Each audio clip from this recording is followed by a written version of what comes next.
ஒரு மிக முக்கியமான ஒரு காரியத்தை குறித்து பவுல் ரோமருக்கு எழுதுகிறார். எழுதும்போது அவர் சொல்லக்கூடிய மிக முக்கியமான ஒரு விஷயம் என்னவென்று சொன்னால், அவருடைய மரணத்தின் சாயலில் நாம் இணைக்கப்பட்டிருப்போமானால் அவர் உயிர்த்தெழுதலின் சாயலிலும் இணைக்கப்பட்டிருப்போம் அப்படி என்பது. இந்த ஆவிக்குரிய வாழ்க்கை, கிறிஸ்தவ வாழ்க்கை என்பது சடங்காச்சாரமானது ஒன்று அல்ல. கிறிஸ்தவம் என்பது ஒரு மாற்று மதம் அல்ல. நாம் ஒரு ஆல்டர்னேட் ரிலீஜியனுக்குள்ளே இல்லை. நாங்கள் இது வரைக்கும் வேறு மதத்தில் இருந்தோம், இப்போ இயேசுவை ஏற்றுக்கொண்டோம், அதனால் நாங்கள்லாம் கிறிஸ்தவங்கள் ஆகிட்டோம், சர்ச்சுக்கு போகிறோம் அப்படிங்கிறது இல்லை. அல்லது கிறிஸ்தவத்தில் இருக்கிறவர்களே இந்த சபை என்பது ஒரு ரிலீஜியஸ் சைட், அதாவது ஒரு மத சம்பிரதாய இடம், நான் இங்கே போய் வாரம் போகணும், ஏதாவது விசேஷத்த நாளுக்கு நான் போகணும் அப்படின்னு சொல்லுகிற இடமும் அல்ல. அப்படி ஒருவேளை நீங்கள் நினைத்திருந்தால் உங்களுடைய நினைப்பு தவறு. கிறிஸ்தவம் அல்லது இயேசு கிறிஸ்துவை ஏற்றுக்கொள்ளுதல் என்பது வேறொரு வாழ்க்கைக்கான அழைப்பு. அந்த வாழ்க்கை வாழ்வதற்கு தான் நம்ம அழைக்கப்பட்டோம். அந்த பழைய வாழ்க்கையே நாம் வாழ்ந்து கொண்டு இருக்கிறோம். புது பேரில் வாழ்கிறோம்னா அதில் எந்த பிரயோஜனமும் இல்லை. ஞானஸ்தானம் எடுத்து பேர் மாற்றியாச்சு, நாங்கள் இப்போ சர்ச்சுக்கு வர தொடங்கிட்டோம், இயேசுவை கும்பிட ஆரம்பிச்சிட்டோம் அப்படிங்கிறதுனால நீங்கள் கிறிஸ்தவர்கள் ஆகிவிட்டீர்கள் என்றால் இல்லை, அப்படி பைபிள் சொல்லலை. அப்படி ஒரு கிறிஸ்தவங்க பைபிளில் இல்லவே இல்லை.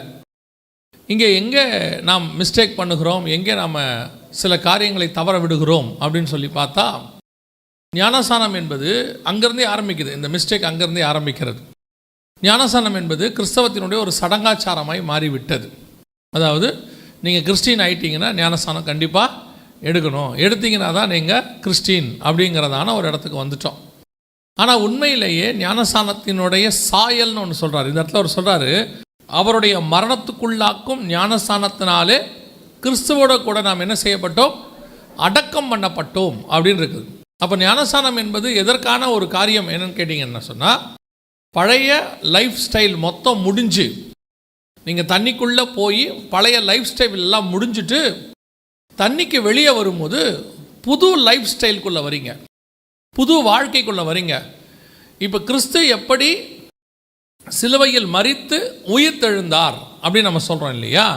அந்த உயிர்த்தெழுதல் என்பது ஏதோ அதே இயேசு திருப்பி உயிர்த்தெழுந்தார் அப்படின்னா, இயேசு மாம்சத்திலே இருந்திருக்கிறான், உயிர்த்தெழ வேண்டிய அவசியம் இல்லை. அதே இயேசு தான் இப்போ திரும்பி வராரு அப்படின்னு சொன்னால் நீங்கள் உயிர்த்தெழ வேண்டிய அவசியம் இல்லை. இப்போது அவங்க ஜெபம் பண்ணும் போது அழகாக ஒரு வார்த்தை சொன்னாங்க, நீங்கள் கவனிச்சிங்களான்னு தெரியாது. உயிர்த்தெழுதலின் வல்லமைன்னு சொன்னாங்க. கவனிச்சிங்களா யாராவது? இயேசு கிறிஸ்து உயிரோடு இருக்கும் போது இருந்த வல்லமை வேறு, உயிர்த்தெழுதலின் வல்லமை வேறு. இப்போ புரியுதா உங்களுக்கு? இயேசு உயிரோடு இருக்கும் போது வல்லமையாக கிரியை செய்தார். நம்ம எல்லாருக்குமே தெரியும். குருடர்கள் பார்வை அடைகிறார்கள், செவிடர்கள் கேட்கிறார்கள், முடவர்கள் நடக்கிறார்கள், மரித்தோர் உயிர்ப்பிக்கப்படுகிறார்கள். இது எல்லாமே இயேசு உயிரோடு இருக்கும் போது செஞ்சது. அது அவர் உயிரோடு இருக்கும் போதே செஞ்சிட்டார். இன்னும் சொல்ல போனால் அவர் செய்த பல விஷயங்களை பழைய ஏற்பாட்டிலேயே செஞ்சிட்டாங்க. புரியுதா உங்களுக்கு? குஷ்டரோகி சுகமாயிட்டார், நாகமான் என்ன ஆயிட்டார், சுகமாயிட்டார். மரித்த ஒரு பையனை உயிரோடு கூட எலிசா எழுப்பிட்டார். உங்களுக்கு தெரியும்னு நினைக்கிறேன். ஆகாரம் குறைவாக இருக்கும் போது அவங்க ஆகாரத்தை என்ன செஞ்சிட்டாங்க, இன்க்ரீஸ் பண்ணி கொடுத்துட்டாங்க. நம்ம எல்லாருக்கும் தெரியும்னு நினைக்கிறேன். மழை பெய்யாதபடிக்கு தடுத்து நிறுத்திட்டாங்க, தண்ணீரை ரத்தமாய் மாற்றிட்டாங்க, செங்கடலை பிளந்துட்டாங்க. இதெல்லாம் பழைய ஏற்பாட்டிலே செஞ்சாச்சு. இது மனுஷன் செய்தது. மாம்சத்தில் வெளிப்பட்ட இயேசுவும் அதை செய்து காட்டினார். அது உயிரோடு இருக்கும் போது நடந்த வல்லமை, அவருக்குள்ள இருந்த வல்லமை. இப்போ நாம் எல்லாருமே அந்த உயிரோடு இருக்கும் போது இருந்த வல்லமையை தான் கான்சன்ட்ரேட் பண்ணிட்டு இருக்கிறோம். அது நடந்தாலே போதுங்கிற இடத்துக்கு இப்போ நம்ம வந்துட்டோம்.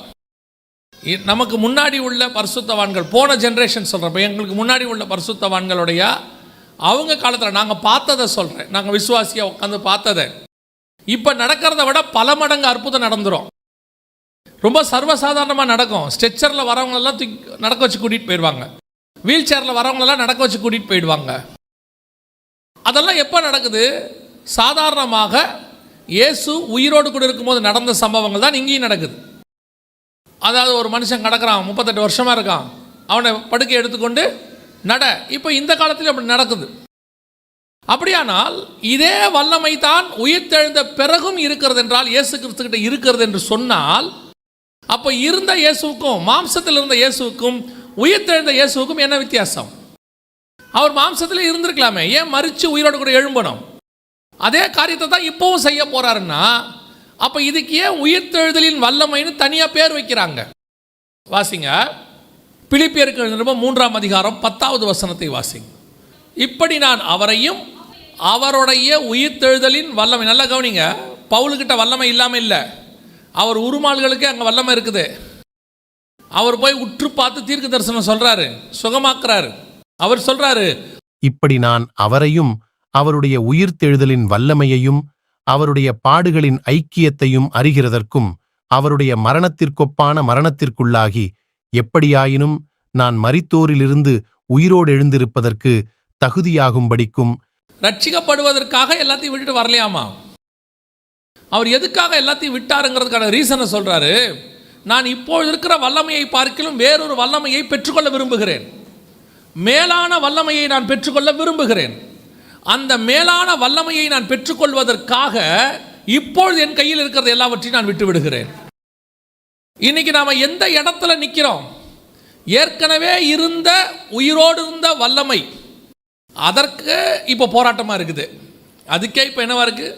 போராட்டமாக இருக்குது. அன்னைக்கு பரிசுத்தவான்கள் செய்த அற்புதங்கள் அடையாளங்களை இன்னைக்கு செய்வதற்கு ஆட்கள் மிக குறைவு.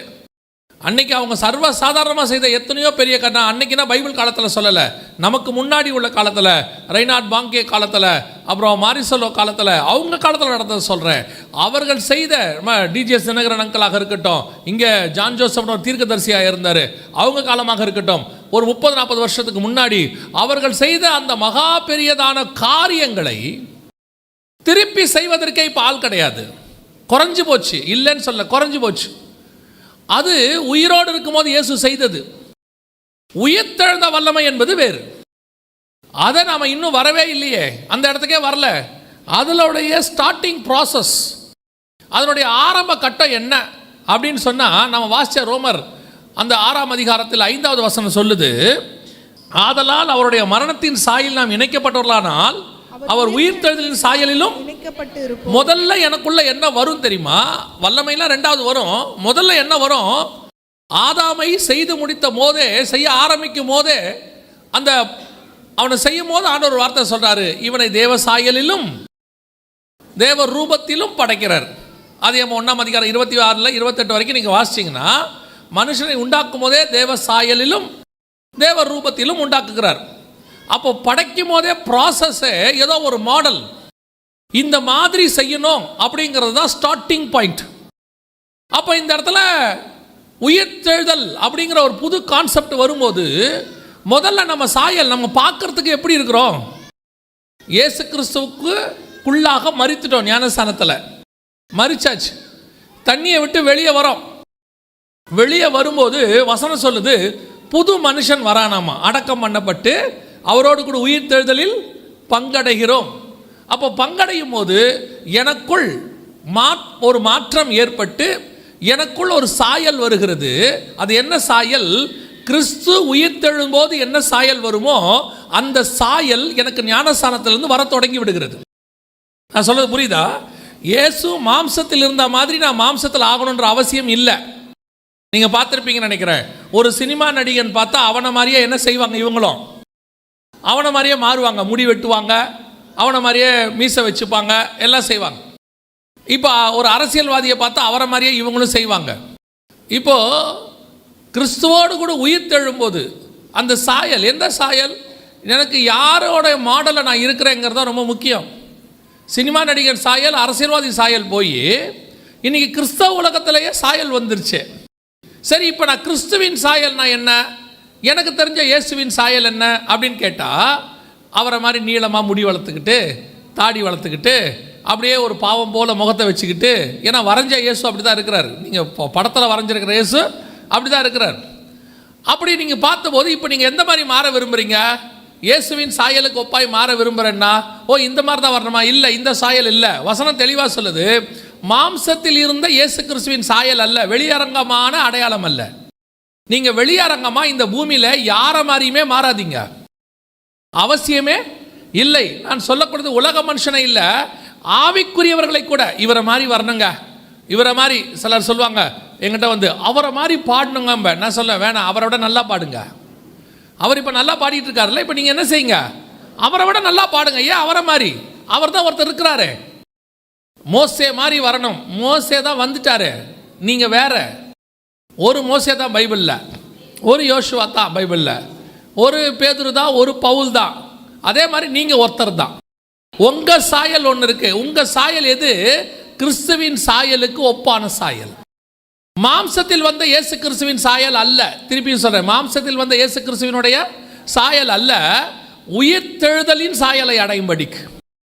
உயிர்த்தெழுதலின் சாயல்னா என்ன? நம்ம எப்படி இருப்போம் அப்படின்னு கேட்டா யோவான் சொல்றார், வாசிங்க.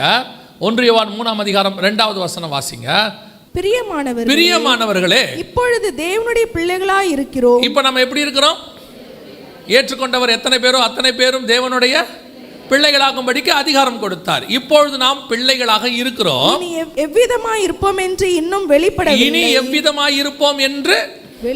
அப்ப நமக்கும் தேவனுக்கும் உள்ளானதான ரிலேஷன்ஷிப்பும் சாயலும் எப்படி இருக்கும்? நமக்கு வெளியரங்கமாகவில்லை. வாசிங்க. ஆகிலும் அவர் வெளிப்படும் போது, யார்? இயேசு கிறிஸ்து பகிரங்கமாகவோ அல்லது ரகசிய வரையில் நாம் எடுத்துக்கொள்ளப்படும் போதோ அவர் வெளிப்படும் போது அவர் இருக்கிற வண்ணமாகவே நாம் அவரை தரிசிப்பதினால் அவருக்கு ஒப்பாக இருப்போம். இதான் சாயல். இப்ப எப்படி இருப்போம் தெரியாது, என்ன மாதிரி இருக்க போகிறோம் தெரியாது. ஆனா ஒண்ணு மட்டும் எனக்கு தெரியும், அவர் சொல்றாரு, ஒண்ணு மட்டும் தெரியும், அவர் எப்படி வரப்போறாரோ அந்த சாயலில் தான் நான் இருக்க போகிறேன். இதுதான் உயிர்த்தெழுதலின் சாயல்.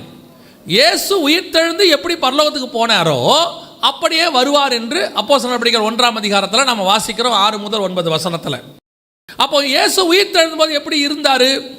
நீங்க நினைக்கிற தாடியோட மீசையோட, நீங்க நினைக்கக்கூடிய ஒரு மாம்ச சாயல் அல்லது இந்த பூமிக்குரிய சாயல்ல இருந்தாரா அப்படின்னு கேட்டீங்கன்னா இல்ல, அவர் வேற சாயல்ல இருக்கிறார். யோவான் 20ஆம் அதிகாரம் 14வது வசனம் வாசிங்க. 14, 15. இவைகளை சொல்லி பின்னாக திரும்பி இயேசு நிற்கிறதை கண்டாள். யாரை பார்க்கிறா? இயேசு நிற்கிறதை கண்டாள். நல்லா கவனிச்சுக்கொள்ளுங்க, வசனத்தை நல்லா தெளிவா கவனிங்க. இயேசு நிற்கிறதை கண்டாள், ஆனாலும் அவரை இயேசு என்று அறியாதிருந்தாள். ஏன்பா மகதலேனா மரியாளுக்கு இயேசுவே தெரியாதா? இயேசுவை தெரியாதா அப்படின்னு கேட்டீங்கன்னா லூக்கால 8ல வாசிக்கிறோம். மரியாள் யாராமா? கலிலேயாவிலிருந்து அவரோடு கூட ஊழியம் பண்ணி கொண்டு வந்த அநேக ஸ்திரீகளும் மகதலேனா மரியாளும் அப்படின்னு இருக்குது. கிட்டத்தட்ட இயேசுவோட 3.5 வருஷம் அவங்க ஊழியத்தில் இருந்திருக்கிறாங்க. 3.5 வருஷம் ஊழியத்தில் இருந்த மகதலேனா மரியாளுக்கு நிற்கிறது இயேசு என்று தெரியவில்லை. நிற்கிறது இயேசுன்னு தெரியல. அந்த அம்மா மாதிரி இயேசுவை நல்லா தெரிஞ்ச ஆள் வேற யாருமே, சீஷர்களுக்கு அப்புறம் வேற யாருமே இருக்க முடியாது. ஏன்னா இவங்க 3.5 வருஷம் கூட டிராவல் பண்ணவங்கள இவங்களும் ஒருத்தர். இயேசு நிற்கிறதை கண்டால், ஆனாலும் அவர் இயேசு என்று அறியாதிருந்தால். அப்புறம் இயேசு அவளை பார்த்து, ஸ்திரீயே, ஏன் அழுகிறாய்? யாரை தேடுகிறாய் என்றார். அவள் அவரை தோட்டக்காரன் என்று எண்ணி. என்ன நினைச்சா? தோட்டக்காரன். அவர் தோட்டக்காரர்னு நினைச்சிட்டாலாமா. ஆனால் ஏன் அவள் இயேசுவாக தெரியவில்லை? ஏன் இயேசுவாக தெரியல? பார்க்கறதுக்கு வேற மாதிரி இருக்கிறாரே. இதற்கு பேர் தான் உயிர்த்தெழுதலின் சாயல். அவர் மாம்சத்தின் சாயலில் இல்லை, உயிர்த்தெழுதலின் சாயலுக்கு வந்து விட்டார். அப்ப எனக்குள்ளே இருக்கக்கூடிய மாம்சத்தின் சாயல் போய் நான் உயிர்த்தெழுதலின் சாயல்ல வந்தாதான் அவரோடு கூட உயிரோடு எழுக்க முடியும். அவரோடு கூட அடக்கம் பண்ணப்பட்டவனா இருந்தா அவரோடு கூட உயிரும் தெழுவேன் நான். அப்படித்தானே இருக்கு. அவரோடு கூட அடக்கம் பண்ணப்பட்டோம், அவரோடு கூட உயிர் தெழுவோம். அப்படி உயிர் தெழணும்னா அவர் அடக்கம் பண்ணப்பட்ட விதமா அடக்கமாகி அவர் தொலைத்த சாயலை தொலைத்து அவர் பெற்றுக்கொண்ட சாயலை நானும் பெற்றுக்கொண்டால் தான் உயிர் தெழ முடியும். இப்ப எனக்கு அது இருக்குதா? நீங்கள் ஞானஸ்நானம் எடுத்த பிறகு உங்கள் பழைய சாயல் போயிருக்கிறதா? உங்களுக்குள் காணப்படுகிற சாயல் போதா? உங்களை விட்டு போயிருக்குதா? இந்த சாயல் வர வர வர நமக்கு என்னவா இருக்கு? சந்தோஷமா இருக்கு. இது உண்மை. அப்ப இந்த நேரத்தில் நமக்கு என்ன இருக்கு? பார்க்கும்போது என் சாயல், என்னுடைய ரூபம், அதுல ஒரு சந்தோஷம் இருந்துகிட்டே இருக்குது. ஆனால் ஒரு நாள் வருகிறோம், நாம் கிறிஸ்துவுக்குள்ளாக மீண்டும் பிறக்கிறோம். மறுபடி பிறக்காவிட்டால் பரலோகத்துக்கு வழி இல்லைல்ல. அது எப்போ நடக்குது? ஞானஸ்நானத்தின் வழியாக நடக்குது. அந்த நிமிஷம் எப்படி உங்களுக்கு குழந்தை பிறந்த உடனே ஒருத்தன் சொன்னா பார்த்த உடனே ஒருத்தர் சொன்னார் இல்ல, உண்மை மாதிரியே இருக்குது அப்படின்னு சொல்லி, நீங்கள் ஞானஸ்தானத்தை விட்டு வெளியே வர ஆரம்பிக்கும் போது உங்கள் சாயல் கிறிஸ்துவின் சாயலுக்கு ஒப்பாக மாறத் தொடங்கி விடுகிறது. உங்களை பார்த்த உடனே சொல்லிடுறான். ஃபர்ஸ்ட் டே ரட்சிக்கப்பட்ட முதல் நாள் வீட்டுக்கு போகும்போது சொல்லுவாங்க, இவன் ஆள் சரியில்லையே, இன்னைக்கு ஏன் வித்தியாசமா இருக்கிறான். ஆனால் ரட்சிக்கப்பட்ட இயேசுவை ஏற்றுக்கொண்ட அந்த முதல் நாள் கிறிஸ்துவுக்குள்ள பிறக்கிற அன்னையிலிருந்து உங்களுக்குள்ளே சாயல் மாறத் தொடங்கிடும். முதல் நாளே வீட்டில் கண்டுபிடிச்சிருவாங்க. நான் முதல் நாள் சர்ச்சுக்கு போயிட்டு அன்னைக்கு தான் ஆண்டவரை ஏற்றுக்கொண்டு இருக்கிற, வேறு எந்த மாற்றமும் இல்லை. மறுநாள் காலையில் எங்கள் அம்மா என் கூட வந்த ஃப்ரெண்டை கூப்பிட்டு கேட்டாங்க. அப்போ எனக்கு ஒரு 18 வயசு இருக்கும். என் ஃப்ரெண்டை கூப்பிட்டு கேட்டாங்க, நேற்று எங்கே போனீங்க அப்படின்னாங்க. அவன் கேட்டான், ஏன் ஆண்டி, இவன் நேற்றுலேருந்து ஆள் சரியில்லையேன்னு. ஏன் என்ன நடக்கும்?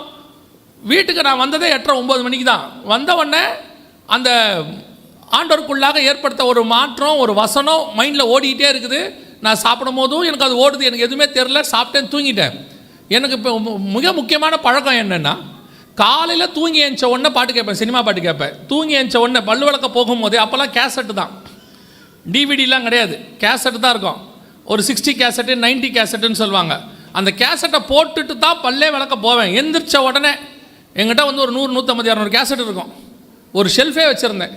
அந்த பாட்டை போட்டு தான் போவேன். ஆனால் இன்றைக்கி மறுநாள் ஏஞ்ச உடனே என் மைண்டுக்குள்ளே ஆண்டவர் தான் ஓடிட்டு இருக்கிறாரு. இதை பற்றி தோணவே இல்லை. நான் ஆண்டவரை பற்றி யோசிச்சுட்டே பல்லு வளர்க்குறேன். இதிலே எங்கள் அம்மா கண்டுபிடிச்சிட்டாங்க, இவனுக்குள்ளே ஏதோ ஒரு மாற்றம் வந்திருக்குது. கூப்பிட்டு கேட்குறாங்க, என்ன நடந்துச்சு நேற்று, ஆள் வேற மாதிரி இருக்கிறானே. இதுதான் உங்களுக்குள்ள இருக்கிற சாயல் வெளிப்பட தொடங்குகிறது. கிறிஸ்துவின் சாயல் வரணும். அப்படியே இது கொஞ்சம் கொஞ்சமாக ஆரம்பிக்கும், கொஞ்சம் கொஞ்சமாக ஆரம்பிக்கும். இது சின்ன விஷயம், நான் சொன்னது பாயிண்ட். இந்த மாதிரி உங்களுக்குள்ள இருக்கிற ஒரு நாளில் பழக்கம் மாறிடும். குடி பழக்கம் மாறிடும், சிகரெட் மாறிடும், கத்துறது மாறிடும், நிறைய மாறிடும். ஆளே அமைதியாயிருவாங்க. நான் ஒரு மனுஷனோட நல்லா பழகிட்டு இருந்தேன், இப்பவும் பழகிட்டு தான் இருக்கேன். ரொம்ப க்ளோஸ் தம்பி மாதிரி. அவர் அண்ணன் பாரு, அவ்வளோ க்ளோஸு. அவர் என் கூட உட்காந்துட்டு இருந்தார். ஒருத்தர் கேட்டார், உங்கள் பக்கத்தில் உட்காந்துருக்காரு, அவர் யார் தெரியுமான்னு கேட்டார். நான் சொன்னேன், இவர் நம்ம பிரதர் தான், இவரை தெரியுமே. அந்த ஆளை பற்றி உங்களுக்கு தெரியாது அப்படின்னாரு. என்னான்னு கேட்டால், 20 வருஷத்துக்கு முன்னாடி இந்த ஏரியாவில் கத்தி எடுத்துகிட்டு சுற்றினாள், எவனை பார்த்தாலும் வெட்டுவார். நான் இப்படி திரும்பி பார்த்தேன், இவரா தெரியாமல் பக்கத்தில் உட்காந்துருக்கோமே. ஆனால் அதுக்கான எந்த ஒரு அடையாளமும் அவர் முகத்தில் இல்லை, பேச்சில் இல்லை. அவங்க சொல்கிறாங்க, பேசிக்கிட்டே இருக்கும்போது அடிப்பாருங்க, அவர் பேசிக்கிட்டே இருக்கும்போது குத்துவாருங்க, அவர்கிட்ட ஒரு வார்த்தை எக்ஸ்ட்ரா பேச முடியாதுங்க. ஆனால் இன்னைக்கு டவுன் டு எர்த்துங்கிற மாதிரி உட்காந்துருக்காரு. வாய்ஸை ரைஸ் பண்ண மாட்டேங்கிற, ரைஸ் ஆகலை. அவர் நடிக்கலவே இல்லை. அவர் கூட நான் ஒரு 7-8 வருஷமாக பார்க்குறேன், வாய்ஸ் ரைஸே ஆக மாட்டேங்குது. அப்படியே பயங்கர லோ வாய்ஸில் தான் இருக்காரு. எப்படி இவ்வளவு மாறுகிறது? எப்படி இந்த சேஞ்சஸ் வருது? நீ கிறிஸ்துவோடு கூட அடக்கம் பண்ணப்பட்டது உண்மையானால், கிறிஸ்துவின் உயிர்த்தெழுதல் சாயல் உனக்குள்ளே வரும்போது கிறிஸ்துவினுடைய அடையாளம் உனக்குள்ளே வரும். இயேசு கிறிஸ்து சாந்த குணமுள்ளவராக இருந்தார்.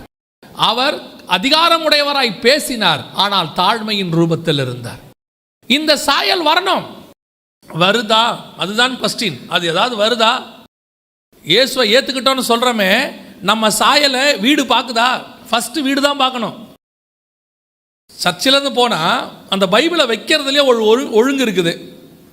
நீங்கள் ரட்சிக்கப்படுறதுக்கு முன்னாடி செருப்பை கழட்டி விட்டு போகிற விதத்துக்கும், வீட்டுக்குள்ளே வந்தோடனே ஹெல்மெட்டை வைக்க அப்படியே சோஃபாவில் போட்டு போகிறதுக்கும், காலேஜிலேருந்து வந்த உடனே அந்த புக்கை தூக்கி அடிச்சுட்டு போகிறதுக்கும்.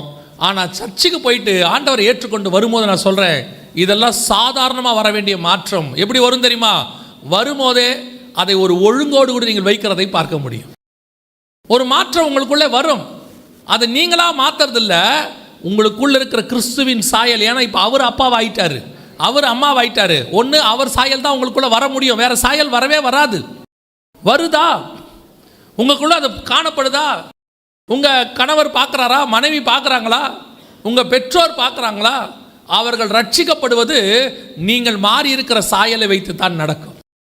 நான் போகும்போது என்னுடைய வீட்டார் யாருமே ரட்சிக்கப்படலன்னு சொல்வீங்க.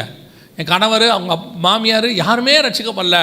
ஆனால் நீங்கள் ஒரு ஆள் அந்த முழு குடும்பத்தையும் ரட்சிப்புக்குள்ளே நடத்த முடியும். உங்களை பார்க்கும் பொழுது அவர்கள் கிறிஸ்துவை பார்த்தால், உங்களுக்குள்ள இருந்து கிறிஸ்து வெளிப்பட்டால், அவங்க போடுற அதே சண்டையை நீங்களும் போட்டிங்கன்னா, அவங்க செய்கிற இதே காரியத்தை நீங்களும் செஞ்சீங்கன்னா, கண்டிப்பாக உங்களுக்குள்ள இருந்து கிறிஸ்துவின் சாயல் வெளிப்படாது. அதுதான் பைபிள் சொல்லுது. இப்போ இயேசு அப்படியே மாறி வேற சாயலில் நிற்கிறார். யார்ப்பா இவரு? ஒன்றுமே தெரியலையேங்க. வேற மாதிரி இருக்கிறாரே. இன்னைக்கு அந்த சாயல் உங்களுக்கும் எனக்கும் வரணும். ஏன்னா பழைய சாயல் செத்து போச்சு. அந்த வசனம் எவ்வளோ அழகாக கீழே எழுதுறாரு பாருங்க. அவர் சொல்றாரு, ரோமர் 6:6, நாம் இனி பாவத்துக்கு ஊழியம் செய்யாதபடிக்கு பாவ சரீரம் ஒளிந்து போகும் பொருட்டாக நம்முடைய பழைய மனுஷன், நல்லா கவனிங்க, சரீரத்தை பற்றி அவர் பேசல, உள்ளுக்குள்ள இருக்கிற மனுஷனை பற்றி பேசுறாரு. பழைய மனுஷன் அவரோடு கூட சிலுவையில் அறையப்பட்டான் என்று அறிந்திருக்கிறோம். the old person, the inner person, the crucified, அவன் என்ன ஆயிட்டானா, சிலுவையில் அறையப்பட்டான். அவ்வளோதான். இனி உயிரோடு வரமாட்டான்னு அர்த்தம்.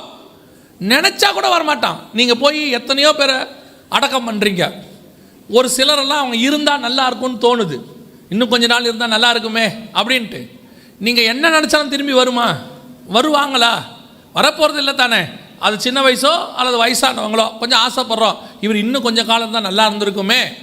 சிலர்லாம் என்ன செய்வாங்கன்னா, அந்த பெட்டியில் உட்காந்துக்கிட்டு அழுவாங்க, ஆண்டவரே எங்கள் அப்பாவை திருப்பி கொடுத்துருங்க, எங்கள் அம்மாவை திருப்பி கொடுத்துருங்கன்னு. நீங்கள் என்ன அழுதாலும் அவங்க வரதில்லைல்ல. அதே மாதிரி தான் நீங்கள் என்ன நினைச்சாலும் உங்கள் பழைய மனுஷன் உங்களுக்குள்ளிருந்து வெளியே வரக்கூடாது. அதுதான் உங்கள் பழைய மனுஷன் செத்துட்டான்றதுக்கு அடையாளம். உங்கள் பழைய மனுஷன் செத்துட்டான்னா நாம் என்ன சொல்கிறோம்? எனக்கும் ஒரு அளவுக்கு தாங்க பொறுமை இருக்கு. அதான் சொல்கிறோம், நானும் ஓரளவுக்கு பொறுமையாக தான் இருந்தேன். நானும் என்ன செய்கிறேன்? சண்டை போடக்கூடாது, கத்தக்கூடாதுன்னு பல்ல கடிச்சுக்கிட்டு இருந்தேன். ஆனால் அவங்க என்ன பண்ணதுக்கு அதுக்கு மேலே என்னால் பொறுக்க முடியாது, வெடிச்சிட்டேன். உண்மை, 100% உண்மை. இதுதான் நார்மல். ஏன்னா நம்ம மனுஷன்றதுக்கு நார்மல். ஆனால் பழைய மனுஷன் செத்துட்டான்றதுக்கு அது நார்மல் கிடையாது. பவுல் சொல்றாரு, அவன் சிலுவையில் அறையப்பட்டான் என்று நான் அறிந்திருக்கிறேன். அதாவது அவன் இல்லைங்க, வரவே வராது, அவ்வளோதான். எப்படிங்க அது நடக்கும்? நீங்கள் கிறிஸ்துவோடு கூட சிலுவையில் அறையப்பட்டது உண்மையானால், ஞானஸ்நானத்தில் நீங்கள் அவரோடு கூட மரணத்தில் பங்கடைந்தது உண்மையானால், அன்னையிலிருந்து இந்த சாயல் உங்களுக்குள்ள வெளிப்பட தொடங்கும், மாற்றம் வரும். இங்கே எங்கே பிரச்சனை வருது தெரியுமா? ஞானஸ்நானம் எடுக்கிறதுலையே பிரச்சனை வந்துடுது. நீங்கள் ஞானஸ்நானம் எப்படி எடுத்தீங்கன்னு இப்போ ஆரம்பிக்கணும். அடுத்து ஞானஸ்நானத்தில் தானே சேஞ்ச் ஆகுது. அப்போ ஞானஸ்நானம் எப்படி எடுத்தோம், கரெக்டாக எடுத்தால் தானே சேஞ்ச் ஆகும். நான் சொல்கிறது உங்களுக்கு புரியுதா? 2வதுல ஒரு பையன் காப்பி அடித்து பாஸ் பண்ணிட்டான். அவனுக்கு வாய்ப்பாடே தெரியாது, காப்பி அடித்து பாஸ் பண்ணிட்டான். 3வதுலேயும் காப்பி அடித்து பாஸ் பண்ணிட்டான். 4வதுலேயும் காப்பி அடித்து பாஸ் பண்ணிட்டான். 10வது வரும்போது டீச்சர் கேட்பாங்க, ஏண்டா வாய்ப்பாடு கூட தெரியாமல் எப்பட்றா 10வது வந்த? இல்லைங்க, 2வதுலேயே ப்ராப்ளம் நடந்துருக்குது. படிக்கிறதுக்கு பதிலாக காப்பி அடிச்சிருக்கிறான். இப்போ 10வது வந்துட்டான். நான் சொல்றது புரியுதா? 10வது வந்தாச்சு, ஆனால் வாய்ப்பாடு தெரியாது. ஏன் தெரியாது? அங்கே மனப்பாடம் பண்ணி பாஸ் பண்ணுறதுக்கு பதிலாக காப்பி அடித்து பாஸ் பண்ணிட்டான். ரட்சிக்கப்பட்டு 10 வருஷம் ஆச்சு விசுவாசி. ஆனால் ரட்சிக்கப்பட்ட அன்னைக்கு வந்திருக்க வேண்டிய மாற்றம் 10 வருஷம் ஆகியும் வரல. ஏங்க உங்களுக்குள்ள வரல? ஆரம்பிச்ச டேவே தப்பான டே. ஞானஸ்நானம் கொடுக்கும் போதே நீ சீஷனாகி ஞானஸ்நானம் எடுத்திருந்தால் இந்த 10 வருஷத்தில் நீங்கள் உயிர்த்தெழுதலின் சாயல் உங்களுக்குள்ளே வந்திருக்கும். நான் ஞானஸ்நானம் எடுக்கும்போது எப்படி எடுத்தேன்? நான் சீஷனாகி எடுக்கல. அதனால தான் ஆண்டவர் தெளிவாக சொல்வார், நீங்கள் போய் பிதா குமாரன் பரிசுத்தாவின் நாமத்தினாலே சீஷராக்கி ஞானஸ்நானம் கொடுங்கள். இந்த சீஷன் ஆகாமல் நீங்கள் எடுத்துட்டீங்க. அது என்ன சீஷன் ஆகாமல் எடுக்கிறது? நான் கிறிஸ்டின், உள்ளுக்குள்ள ஒரு மாற்றமும் இல்லை. 6 மாதமாக சர்ச்சுக்கு வரேன், ஞானஸ்நானம் எடுத்தாச்சு. 1 வருஷமாக சர்ச்சுக்கு வரேன், ஞானஸ்நானம் எடுத்தாச்சு. உங்களுக்குள்ள சேஞ்சஸ் இருக்குதா? மாறி இருக்கிறீங்களா? சீஷன் ஆனீங்களா? யார் சீஷன்? சிலுவையை எடுத்துக்கொண்டு வருகிறவன் தான் சீஷன். ஒரு தீர்மானம் வந்திருக்குதா? நான் சாகணுங்கிற எண்ணம் வந்திருக்குதா? இனி செத்தாலும் கிறிஸ்துவை விட்டு போக மாட்டேன்னு சொல்கிறானா? இனி நாங்கள் வேறு யார் இடத்துல போவோம், நித்திய ஜீவ வசனங்கள் உம்மிடத்துல உண்டுன்றவன் மாறுறானா? அவன் எடுக்க வேண்டியதுதான் ஞானஸ்நானம். இங்கே ஞானஸ்நானம் சடங்காச்சாரமாக எடுத்து ஒரு மாற்றமும் இல்லாமல் அவன் கேட்ட பாருங்க, நான்லாம் 10 வருஷத்துக்கு முன்னாடியே ஞானஸ்நானம் எடுத்தேன், இன்னும் கன்னிங்னஸ் போகலை, இன்னும் உள்ளுக்குள்ள இருக்கிற மைண்டு மாறல, லஞ்சம் வாங்குற சுபாவம் போகல, இன்னும் கோபம் போகல, மூர்க்கம் போகல, இச்சை போகல, எதுவும் போகல. ஆனால் 10 வருஷம் விசுவாசி. பாஸ்டர் என்ன நம்புறாங்க? அவர் 10 வருஷமா சர்ச்சுக்கு வராரு, நல்ல பிலீவர், நோ சேஞ்சஸ், ஒரு மாற்றமும் இல்லை. நீ எங்கே மாற தொடங்கியிருக்கணும் தெரியுமா? என்னைக்கு கிறிஸ்துவோடு கூட தண்ணிக்கு உள்ள போய் மறிச்சிங்களோ, வெளியே வரும்போது நீ இன்னாருடைய மகன் அல்ல, இன்னாருடைய கணவன் அல்ல, இன்னாருடைய மனைவி அல்ல, நீ தேவனுடைய குமாரனாக வெளிப்பட்டு இருக்க வேண்டும். அன்னைக்கு அந்த சாயல் மாற தொடங்கி இருக்கணும். இனி நான் அல்ல ஜீவிப்பது கிறிஸ்துவே. இது வந்துச்சா, இதற்கு பேர் தான் கிறிஸ்துவின் சாயல் தொடங்குறது. உங்கள் பார்வையில் சாயல் வரும், உங்களுடைய பேச்சில் சாயல் வரும், உங்கள் சிந்தனையில் சாயல் வரும். இயேசு எப்படி பார்த்தாரோ அப்படி நான் பார்ப்பேன், இயேசு எப்படி பேசினாரோ அப்படி நான் அதனால தான் பவுல் தைரியமாக சொல்கிறான், நான் கிறிஸ்துவை பின்பற்றுகிறது போல நீங்கள் என்னை பின்பற்றுங்கள். ஏன்? நான் கொஞ்சம் குறைய கிறிஸ்துவின் பாடுகளில் பட்டுவிட்டேன், நான் கொஞ்சம் குறைய கிறிஸ்துவுக்கு ஈக்குவலாக மாறிக்கொண்டிருக்கிறேன். கிறிஸ்துவாக முடியாது, கொஞ்சம் மாறி இருக்க, தைரியமாக என்னை ஃபாலோ பண்ணுங்க, நான் கிறிஸ்துவக்கிட்ட போவேன், நீங்களும் கிறிஸ்துவக்கிட்ட போகலாம். இந்த சாயல் வெளிப்பட்டிருக்குதா? எந்த சபையும் எந்த ஊழியக்காரனும் எந்த ஊழியமும் கண்டிப்பாக உன்னை பரலோகத்துக்கு கூட்டிகிட்டு போவேன்னு கன்ஃபர்மேஷன் ஒருத்தர் கொடுக்க முடியாது உலகத்தில். அந்த கன்ஃபர்மேஷன் கொடுக்குற ஒரே ஒரு ஆள் ஆண்டவராக இயேசு கிறிஸ்து ஒருவர் மட்டும்தான் கொடுக்க முடியும். நாங்கள் அத்தனை பேரும் சபையும் ஊழியனும் சரி, நாங்கள் ஒன்று செய்யலாம். என்ன செய்யலாம் தெரியுமா? பரலோகத்துக்கு போகிற வழியை காட்ட முடியும். இதுதான் வழி. சில சபைகள் அதை காட்டுகிறது இல்லை, சில சபைகள் அதை காட்டுகிறது. அந்த வழியை ஃபாலோ பண்ணால் போகலான்னு தான் எங்களால் சொல்ல முடியுமே ஒழிய கையை பிடிச்சி உங்களை கூட்டிகிட்டு போக முடியாது. நீங்கள் என்ன நினச்சிக்கிறீங்க? ஒரு சர்ச்சில் மெம்பராக இருந்து தசமாக காணிக்க கொடுத்து சந்தா கட்டிட்டா பரலோகத்துக்கு போயிடலான்னு ஒரு மாயையில் இருக்கீங்க. இப்போது சொல்கிறேன், நீங்கள் தசமாக காணிக்க கொடுத்து ஒரு சர்ச்சில் மெம்பராக இருக்க வேண்டியது அவசியம். சபை கூடி வருவதை விட்டு விடுகிறது போல் நீங்கள் விட்டு விடாதீர்கள். சந்தா கட்டுறீங்களோ கட்டலையோ அதுதான் அவங்க சபையினுடைய திட்டம். ஒரு சபையில் இணைஞ்சிருக்க வேண்டியது அவசியம். இது எந்த வரைக்கும் உங்களுக்கு உதவி செய்யும் தெரியுமா? கல்றையில் இடம் கொடுக்குற வரைக்கும் உதவி செய்யும். உங்களுக்கு கல்றையில் இடம் கொடுத்துருவோம், ஆனால் பரலோகத்தில் இடம் கிடைப்பது உங்கள் கையில் தான் இருக்கிறது. நீங்கள் மாறுகிற சாயலில் தான் இருக்கு. அதே மாதிரி தான் கிறிஸ்தவன் வந்து உக்காந்தாச்சு, சர்ச்சில் மெம்பர் ஆயாச்சு, இன்னும் பழைய மனுஷன் சாகவே இல்லை. கண்களின் இச்சை, ஜீவனத்தின் பெருமை, மாம்சத்தின் இச்சை, இன்னும் எல்லாம் இருக்கு. ஆனால் 10 வருஷம் விசுவாசி, 5 வருஷம் விசுவாசி. நாங்கள் இன்றைக்கு மரித்தால் உடனடியாக பரலோகத்தில் எங்கள் கண்கள் திறக்கப்படும். ஆண்டவர் சொல்வார், பரலோக கண்ணு மாறாமல் பூமிக்குரிய கண்ணு பரலோகத்தில் திறக்காது. பரலோகத்துக்கு வேற கண்ணு இருக்குல்ல, அந்த கண்ணு தானே திறக்கணும். இந்த கண்ணு மாறவே இல்லையே. சாயல் மாற வேண்டும். அதைத்தான் இயேசு சொல்கிறாரு, உன் சாயலுக்கு ஒப்பாக மாறி இருக்கிறதா? உனக்குள்ள இருக்கிற சுபாவம் மாறி இருக்கிறதா? உன்னுடைய பழைய மனுஷன் ஒளிஞ்சிட்டானா? எத்தனை வருஷம் சபையில் இருக்கிறோம் என்பது முக்கியம் அல்ல, எத்தனை வருஷம் கிறிஸ்துவோடு கூட இருக்கிறோம் என்பதுதான் முக்கியம். 40 வருஷம் வனாந்தரத்தில் இருந்தபோது மோசே தேவனை தரிசிக்கவில்லை, ஆனால் அடுத்த 40 வருஷம் அவன் தேவனை தரிசிக்காமல் இருந்தது இல்லை. நான் எந்த இடத்துல இருக்கிறேன், எப்படி இருக்கிறேன்றதான் முக்கியம். எவ்வளோ பெரிய ஆவிக்குரிய சபையாக இருக்கட்டும், சொல்லி கொடுக்குற விஷயத்தை கை கொண்டா மட்டும்தானே நீங்கள் அந்த இடத்துக்கு வர முடியும். சபைக்கு வந்து என்ன பிரயோஜனம்? என்ன கற்றுக்கிட்டீங்க? என்ன மாறி இருக்கீங்க? என்ன சுபாவம் சேஞ்ச் ஆகிருக்குது? உள்ளான மனுஷன் எந்த அளவுக்கு கிறிஸ்துவின் சாயலை உடையவனாக இருக்கிறான்? இதுதான் கேள்வி. முதலாவதாக பவுல் எழுதுகிறார் 5வது வசனத்தில், எனக்குள் உயிர் தெழுதலின் சாயலில் இணைக்கப்பட்டிருக்கணும். 2வது இன்னொரு காரியம் இருக்குது, அதை நான் சொல்லிட்டு முடிக்கிறேன். வாசிங்க 4வது வசனத்தை வாசிங்க. மேலும் பிதாவின் மகிமையினாலே கிறிஸ்து மரித்தோரிலிருந்து எழுப்பப்பட்டது போல நாமும் புதிதான ஜீவன் உள்ளவர்களாய் நடந்து கொள்ளும்படிக்கு அவருடைய மரணத்துக்குள்ளாக்கும் ஞானஸ்நானத்தினாலே கிறிஸ்துவுடனே கூட அடக்கம் பண்ணப்பட்டோம். இந்த சாயல் எனக்கு வெளிப்படுது இல்லை, அதுக்கு முன்னாடி இன்னொன்று எனக்குள்ள வரணுங்கிறாரு. என்ன வரணும் தெரியுமா? புதிதான ஜீவன். புதிதான ஜீவன் வரணும். இப்போ எனக்குள்ள இருக்கிற ஜீவன் பழைய ஜீவன். பார்த்துருக்கீங்களா? எப்படிங்க புதிதான ஜீவன் பழைய ஜீவன்? உங்களுக்கு தெரிஞ்ச வசனங்கள் தான் எல்லாமே, ஆனால் நாம் அதை சீரியஸாக எடுத்துக்கிறதுல அவ்வளோதான். நீங்கள் உயிர் இப்போ ஒரு குழந்தை உருவாகுது, புரியுதா? ஒரு குழந்தை வயிற்றில் உருவாகுது. நீங்கள் போன உடனே என்ன சொல்கிறாங்க? பேபி இருக்குது, 12 வீக்ஸ் 14 வீக்ஸ் அப்படின்னு சொல்கிறாங்க. நீங்கள் சொல்லுங்கள், அவங்க அடுத்த வார்த்தை சொல்லுவாங்க, ஹார்ட் பீட்டெல்லாம் நல்லா இருக்குது, 12 வீக்ஸ் ஆகுது. நீங்கள் போயிட்டு திருப்பி ஒரு 2 மந்த்ஸ் கழிச்சு வாங்க ஸ்கேன் எடுக்கலாம்பாங்க. நீங்கள் சொல்லுங்களேன், 12 வீக்ஸ் ஆயிடுச்சா? ஆயிடுச்சு, கொடுத்துருங்களேன். 3 வீக்ஸ் ஆயிடுச்சுல, என் குழந்தைய என்ன செய்யுங்க, எடுத்து கொடுத்துருங்களேன். அடுத்து டாக்டர் கேட்பாங்க, ஜீவன் தான் வந்திருக்கு, இன்னும் ஃபுல்லாக என்ன செய்யலை, அது ஃபார்ம் ஆகலை, அது மொத்தமாக ஃபார்ம் ஆகி வெளியே வரும். ஆனால் ஃபஸ்ட்டு வர வேண்டியது ஜீவன். இது முழுசாக ஃபார்ம் ஆகி ஜீவன் இல்லாவிட்டால் அது பிண்டம். புரியுதா? அது பிண்டம். அந்த ஜீவன் வந்து முழுசாக ஃபார்ம் ஆகாமல் வெளியே எடுத்துட்டிங்கனாலும் குறப்பிரசவம். ஜீவனும் புதிதாக இருக்கணும், சரீரமும் ஃபுல்ஃபில் ஆகணும். ரெண்டும் சேர்ந்து ஒழுங்காக வெளியே வந்தால் தான் முழுமையான பிறப்பு. அப்போ கிறிஸ்துவுக்குள்ளே நீங்கள் முழுமையாக உயிர்த்தெழுதல் வருதுன்னா உங்களுக்குள்ளான சாயல், புது சாயல் வர்றது ஒரு பக்கம், அது நடக்கணும் கண்டிப்பாக. அதோட கூட உள்ள என்ன வரணும்? கிறிஸ்துவின் ஜீவன் வரணும். எனக்குள்ள வந்திருக்கிறது என் தகப்பன் தாய் கொடுத்த ஜீவன். இந்த ஜீவன் அவங்க மூலமா ஏற்படுத்தப்பட்டது.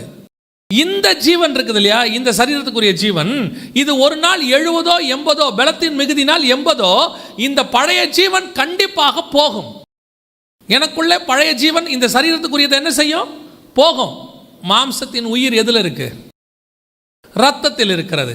மாம்சமும் ரத்தமும் பரலோக ராஜ்யத்தை சுதந்திரிக்காது. அப்போ மாம்சம் ரத்தமும் முடிவடைஞ்சிருச்சுன்னா ஜீவன் முடிஞ்சிருச்சுன்னு அர்த்தம். வசனம் புரியுதா உங்களுக்கு? லேவியராகமத்தின் புஸ்தகம் 17ஆம் அதிகாரம் 14.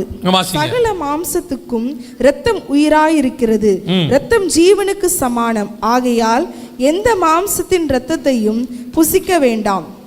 சகல மாம்சத்தின் உயிரும் அதன் இரத்தம்தானே, அதை புசிக்கிற எவனும் அறுப்புண்டு போவான் என்று இஸ்ரவேல் புத்திரருக்கு சொன்னேன். அப்போ வசனம் தெளிவா சொல்லுது, மாம்சத்தின் உயிர் எதுல இருக்கிறது? ரத்தத்தில் இருக்கிறது. அப்பனா 11வது வசனம் வாசிங்க. 11 17 11. மாம்சத்தின் உயிர் ரத்தத்தில் நேரடியா இருக்கு வசனம். மாம்சத்தின் உயிர் ரத்தத்தில் இருக்கிறது. அப்போ ரத்தமோ மாம்சமோ இருந்தாதான் உயிர் இருக்கும். இந்த உயிர் இருக்கும். இந்த மாம்சமும் ரத்தமும் போயிடுச்சுன்னா உயிர் போயிடும். இது ஒரு பூமிக்குரிய அமைப்பு, செட்டப். இப்போ எனக்குள்ள புதிதான ஜீவன் வரணும்னா என்ன பண்ணணும் தெரியுமா? என் மாம்சத்தில் வந்த உயிர் இந்த மாம்சத்தோடு கூட பூமியில் முடிந்து போகும். என் உயிர் புதிய ஜீவனாய் மாறும். எப்பொழுது? நான் கிறிஸ்துவுக்குள் பிறக்கும் பொழுது அவருடைய ஜீவன் எனக்குள் வரும். ஆதாம் ஏவாள் இணையும் போது அவர்களுக்குள் மரணம் இருந்தது, பழம் சாப்பிட்டதுனால. அதனால் அவங்களுக்குள்ளேருந்து வந்த எல்லா உயிருக்குள்ளேயும் என்ன இருந்தது? மரணம் இருந்துச்சு. அந்த உயிருக்கு ஒரு எக்ஸ்பைரி டேட் இருக்குது.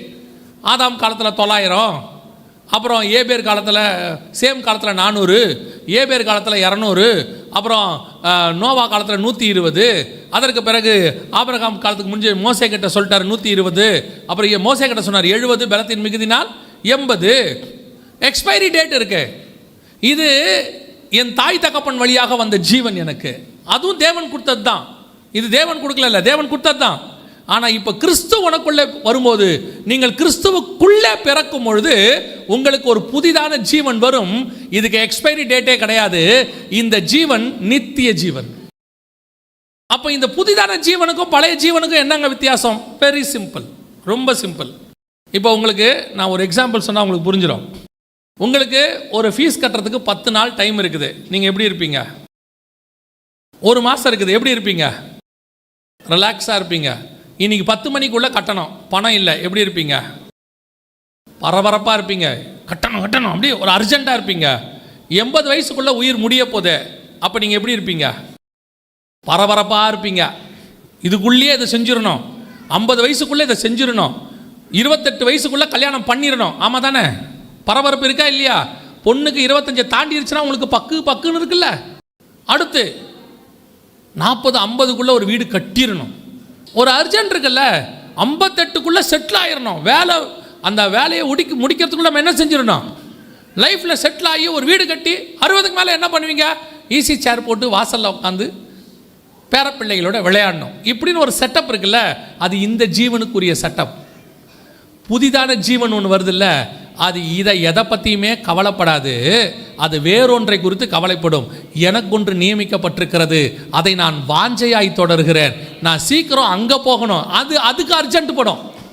இதுக்கு அர்ஜென்ட் படாது. இங்கே என்ன ஆனாலும் அது கவலையும் படாது. கல்யாணம் ஆனாலும் சரி, ஆகா விட்டாலும் சரி, நாங்கள் எதிர்பார்க்குற வீடு கிடைச்சாலும் சரி, வீடு கிடைக்கா விட்டாலும் சரி, என்னுடைய வாஞ்சை முழுக்க எதை பற்றி இருக்கும் தெரியுமா? ஆண்டவர் எனக்கு ஒரு அங்கே அழிவில்லாத சரீரம் வச்சிருக்கிறாரு, எனக்கு ஒரு ராஜ்யத்தை கட்டி கொண்டிருக்கிறார், எனக்கு ஒரு வாசஸ்தலத்தை வச்சுக்கிட்டு இருக்கிறாரு, அங்கே எனக்கு அழிவில்லை. அதன் மேலே வாஞ்சை வந்துடும். ஜீவனுக்கு வருதா? உங்கள் ஜீவன் அதை விரும்புகிறதா, இதை விரும்புகிறதா? இதை விரும்புதுன்னா இன்னும் நீங்கள் புதிதான ஜீவனுக்குள்ளே வரலன்னு அர்த்தம். ஏன்னா நீங்களே என்ன அறிக்கை பண்ணுறீங்க தெரியுமா? நான் சாவறதுக்குள்ள. ஆனால் இயேசு என்ன சொல்கிறார் தெரியுமா? நீங்கள் நித்திரை அடைகிறது இல்லை. ஆண்டவர் சொல்வார், நீ தான் சாவ மாட்டிய. அப்போ இங்கே மரணம் வருது. இது மரணமே இல்லை, அது பழைய சரீரத்துக்கு உண்டான மரணம். புதிய ஜீவன் உனக்கு கொடுக்கப்பட்டாகி விட்டது. புதிய சரீரம் அங்கே உருவாகி கொண்டிருக்கிறது.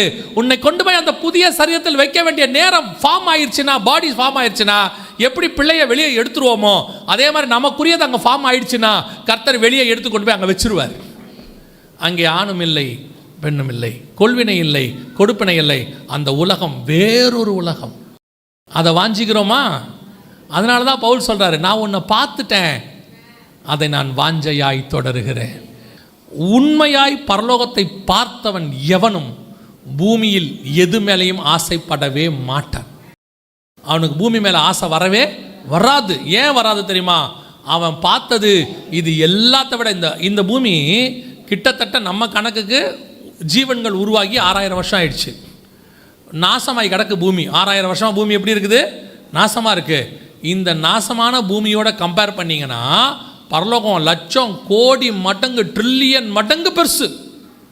அவ்வளோ அழகு. அதை ஒருத்தன் பார்த்துட்டான்னா இது மேலே அவனுக்கு ஆசை வரவே வராது.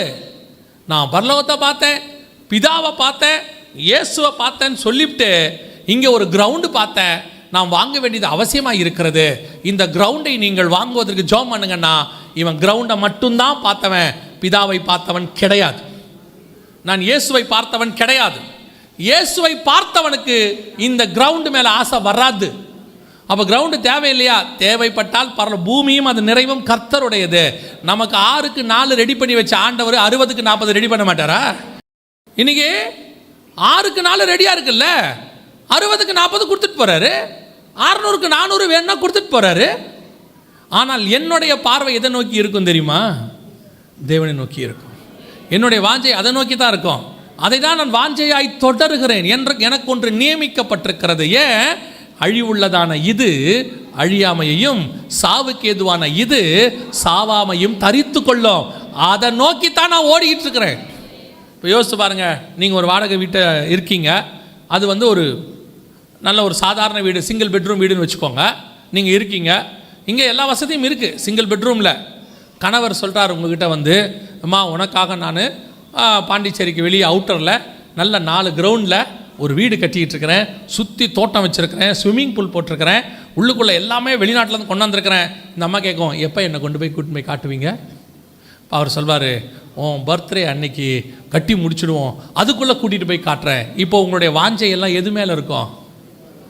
பர்த்டே மேலேயும். நான் அதை பார்க்கறதுக்கு தானே இருக்கும். எப்போ பர்த்டே வரும், எப்போ அந்த வீட்டை பார்ப்போம். ஏன்? என் இருதயம் முழுக்க இப்போ எதுவாயிருச்சே, எனக்கு எங்கள் வீட்டுக்காரர் கட்டிக்கிட்டு இருக்கக்கூடியதான அந்த மாளிகையில் போய் சகல வசதியோட சந்தோஷமாக நிம்மதியாக வாழ்கிறதுல என் இருதயம் ஆக்குப்பை ஆகிடுச்சு. அதுக்கப்புறம் இங்கே என்ன கொடுத்தாலும் என் இருதயம் விரும்பாது. ஒருத்தர் சொல்வார், நல்ல வாசலில் அழகாக டெக்கரேட் பண்ணுற ஒரு பல்பு மாட்டணும், 2000 ரூபாய். வேணாம். ஏன்? இன்னும் 3 மாதத்தில் வாங்கிக்கிறேன். அங்கே வீட்டுக்கு நாங்கள் வைத்துருவோம், இந்த வீட்டில் நாங்கள் எதுவும் செய்ய மாட்டோம். ஏன்? இது சும்மா ஒரு 3 மாதம். இதற்கே நாம் இவ்வளவு கான்சியஸாக விருப்பமாக இருப்போமானால் 2000 வருஷமாய் நமக்கு ஒரு வீட்டை கர்த்தர் கட்டி கொண்டு இருக்கிறார், நமக்கு ஏற்றதை கட்டி கொண்டு இருக்கிறார். நாம் இன்னும் பார்க்கல, நம்ம மனவாளம் தான் கட்டிக்கிட்டு இருக்கிறாரு, காட்டலை. ஆனால் அவர் சொல்லிட்டாரு, நீ கரெக்டாக பிறக்கும் போது உன் பர்த்டே அன்றைக்கி அங்கே கொண்டு போய் வச்சிருவேன்ட்டார். நீ புதிய ஜீவனை பெற்றுக்கொள்ளும் பொழுது உனக்கு அது கிடைக்கும்னு சொல்லிட்டார். இப்போ நம்முடைய வாஞ்சை எது மேலே இருக்கணும் தெரியுமா? நான் எப்போ போய் அதை பார்ப்பேன்னு தோணிக்கிட்டே இருக்கணும். அந்த வாஞ்சை வந்தவனுக்கு இங்கே இருக்கிறது மேலே என்ன வராது? அந்த ஒரு பிடிப்பு வராது. தேவை உண்டு. 3 மாதம் கழித்து எங்கள் வீட்டுக்காரர் போகிற வீட்டுக்கு நான் போகிறேன்ட்டு இன்றைக்கி சாப்பிடாமல் இருப்பீங்களா? அந்த மாதிரி இந்த பூமியில் இருக்கிற வரைக்கும் என்ன தேவையோ அதை தேவன் கொடுத்து கொண்டே இருப்பார். இது எல்லாம் இங்கே நீடு. உங்களுக்கு சொல்கிறேன், இது இங்கே எல்லாமே நீட்னா தேவை. இங்கே இருக்கிறது எதுவுமே ஆசீர்வாதம் கிடையாது, தேவை. உண்மையான ஆசீர்வாதம் இனி வருகிறதா இருக்கிறது, அதுதான் மெய்யான ஆசீர்வாதம். இப்போ நம்ம அந்த ஆசீர்வாதத்துக்காக பிறந்திருக்கிறோமா? இது யாருக்கு கிடைக்கும்? புதிய ஜீவனுக்கு வந்தால் அந்த பாடி கிடைக்கும். புதிய ஜீவன் வந்தால் தான் அந்த பாடி உருவாகும். ஜீவனே இல்லாமல் பாடி உருவாகி பிரயோஜனம் இல்லைல்ல. அவங்க என்ன சொல்லுவாங்க? ஹார்ட் பீட்டே இல்லைங்க குழந்தைக்கு, பேசாமல் நீங்கள் என்ன பண்ணிடுங்க, அதை ரிமூவ் பண்ணிடுறீங்களா, வயிற்றுக்குள்ளே இருந்தால் ரொம்ப மோசம், உங்கள் உடம்பை கெடுத்துரும். ஜீவன் இல்லை. அந்த ஜீவன் வந்தால் தான் பாடிக்கு மரியாதை. ஜீவன் வந்துருச்சு, அப்போ தான் ஜீவன் வந்துருச்சே கொடுத்துறீங்களா? இல்லை, அந்த பாடி ஃபுல்ஃபில் ஆகணும். ரெண்டும் ஒன்றா சேர்ந்து ஒரு நாள் அந்த பனிக்கூடத்துலேருந்து வெடித்து வெளியே வரும்.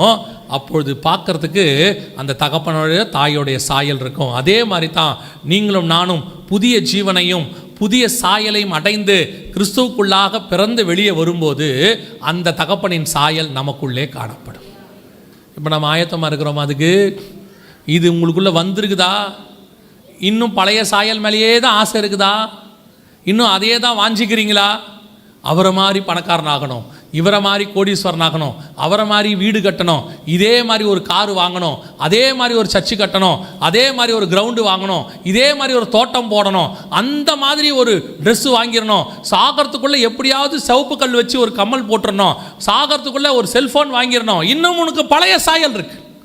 அப்போ இதெல்லாம் ஆசைப்பட வேணாமா? நீ அதினதின் காலத்தில் உங்களுக்கு எல்லாம் நேர்த்தியாய் கொடுக்கப்படும். ஆண்டவர் தந்துட்டு போகிறாரு.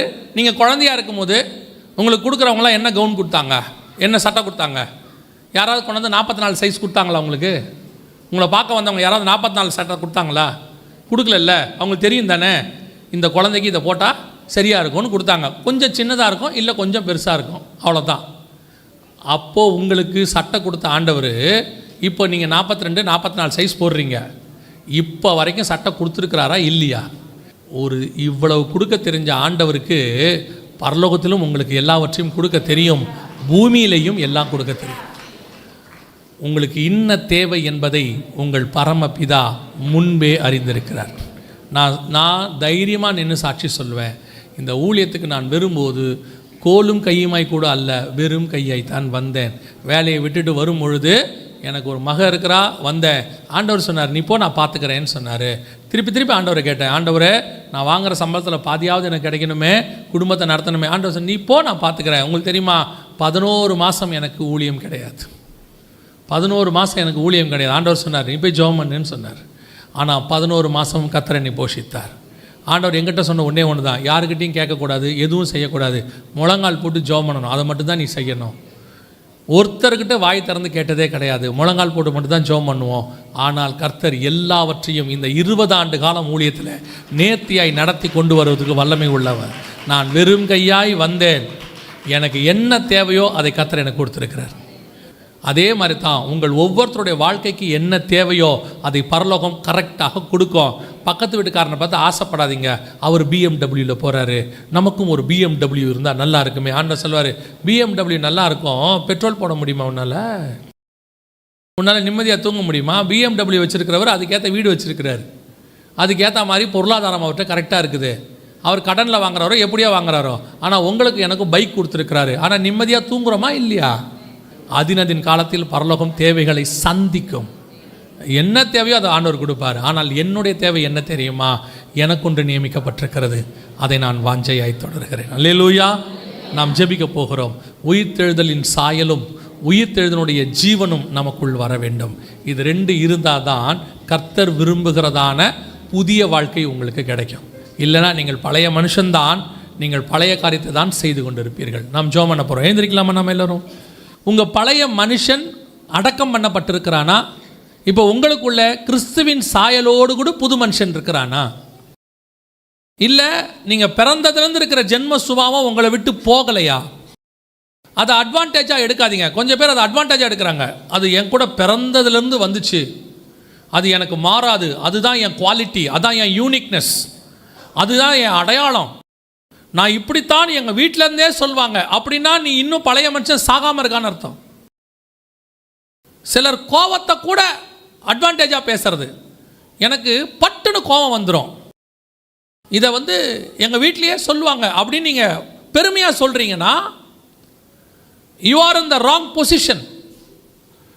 உங்களுடைய பழைய ஆள் இன்னும் சாகலை உள்ள. புதிய ஆள் எப்படி இருப்பான் தெரியுமா? சிலுவையில் அறையப்பட்ட இயேசு அந்த இடத்துல சொல்றாரு, பிதாவே இவர்களுக்கு மன்னிச்சிருங்க. சிலுவையின் முடிவு பரியந்தம் தன்னை தாழ்த்தினார். உங்களுக்குள்ள அந்த உயிர் தெழுந்த சாயல் வந்து அது வந்துடும். ரெண்டாவது, உங்களுக்குள்ளே உயிர் தெழுந்த அந்த புதிய ஜீவன், நியூ லைஃப்.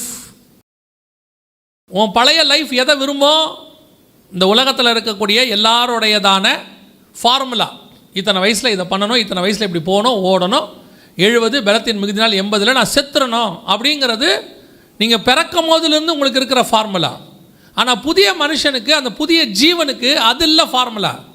இத்தனை வயசில் தான் கல்யாணம் ஆகணும்னு அதுக்கு கிடையாது. இதுக்குள்ளே வீடு வாங்கணும்னு அதுக்கு கிடையாது. ஏன்னா அந்த ஜீவனுக்கு முடிவு கிடையாது. நீ 80 முடிவடைய போகிறதுனால அதுக்குள்ளே எல்லாத்தையும் நீங்கள் செட் பண்ணி வச்சுக்கிட்டீங்க. அப்படி 25க்குள்ளே கல்யாணம் பண்ணணும். யோசிச்சு பாருங்கள், பைபிளில் ஈசாக்குக்கு 40 தான் கல்யாணம் ஆச்சு. ஏன்னா அன்னைக்கு உள்ளவங்க சாவறதெல்லாம் 125 150. அதனால் அவங்க லேட்டாக கல்யாணம் பண்ணாங்க. இப்போ 80க்கு நம்ம கடந்து போகிறதுனால 25 நம்ம ஃபிக்ஸ் பண்ணிக்கிட்டோம். இதெல்லாம் நம்ம ஃபிக்ஸ் பண்ணிக்கிட்டது. அந்தந்த காலத்துக்கு ஏற்ற மாதிரி 1000 வருஷம் வாழ்ந்தாங்க. அன்னைக்கு 950 வருஷம் நோவா ஆதாம்லாம். அன்னைக்கு அவங்க மெத்துசுலா 180 வயசில் தான் கல்யாணம், குழந்தை பிறகுது அவனுக்கு. ஏன்னா அன்னைக்கு உள்ள காலகட்டத்துக்கு அப்படி. இது மாறும், சேஞ்சஸ். ஏன்னா இந்த மாம்ச ஜீவனுக்குரியதான நீடு அது. ஆனால் புதிய ஜீவனுக்கான நீடு அது இல்லை. புதிய ஜீவன் நித்திய ஜீவன். அதுக்கு இன்னென்ன டைமில் இதை செய்யணுன்னே கிடையாது. ஏன்னா அந்த ஜீவன் கிறிஸ்துவினுடையது. அது அவர்கிட்ட இருக்கு, அவர் செய்வார்.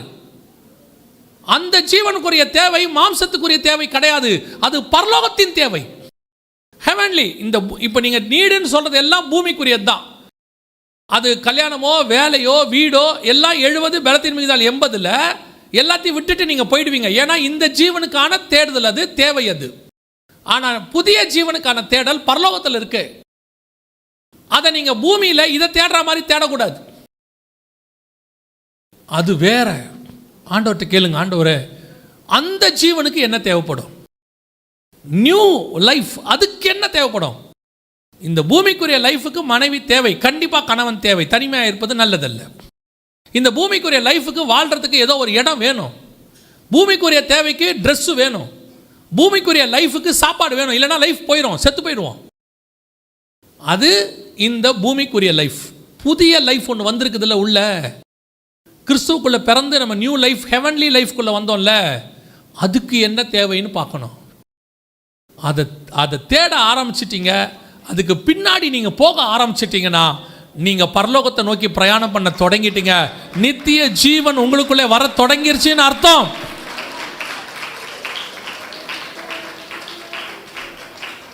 Thank you Jesus. ஒப்பு கொடுப்போமா தேவ சமூகத்தில்? இனி என் தேவை அதுதான் ஆண்டவரே. இனி என் தேவை அதுதான். என் தேவை பூமிக்குரியது அல்ல.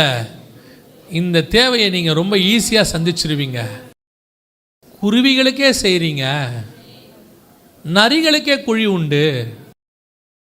காலையில் எழும்பி மாலையில் சாகிற புல்லுக்கே செய்கிறீங்க, எனக்கா செய்ய மாட்டீங்க. இந்த பூமிக்குரியதை எனக்கெல்லாம் சந்திச்சிருவீங்க. என் தேவை இது அல்ல, என் தேவை வேறு. நான் வாஞ்சையாய் அதை தொடர்கிறேன். எனக்கொன்று நியமிக்கப்பட்டிருக்கிறது. இனி நான் அல்ல, கிறிஸ்துவே என்னில் வாழுகிறார். Praise you Jesus. ஒப்பு கொடுப்போமா? அந்த புதிய ஜீவனுக்குள்ளே நாம பிரவேசிப்போமா? அதை விரும்புவோமா? அதை வாஞ்சிப்போமா? அதை நோக்கி ஓடுவோமா? இனி என் தேவை என்ன எல்லாம் அதுதான்ப்பா. ஒப்பு கொடுப்போம் தேவ சமூகத்தில். உம்மோடு கூடு ஞானஸ்தானத்தில் அடக்கம் பண்ணப்பட்ட நாங்கள் உம்மோடு கூட உயிர்த்தெழுதலின் சாயலையும் அடைய கர்த்தர் எங்களுக்கு கிருபை பாராட்டுங்க. உம்முடைய சாயலாகவும் உம்முடைய ஜீவனுக்குள்ளாயும் நாங்கள் இருக்க எங்களுக்கு தாங்கப்பா. மகிமையுள்ள கரத்தில் எங்களை தாழ்த்துகிறோம்.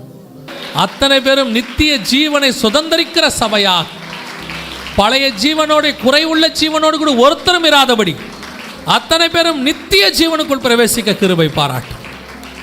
கிருபையுள்ள கரத்தில் எங்களை தாழ்த்துகிறோம். நீங்கள் பேசுங்க. நீங்கள் இடைபடுங்க.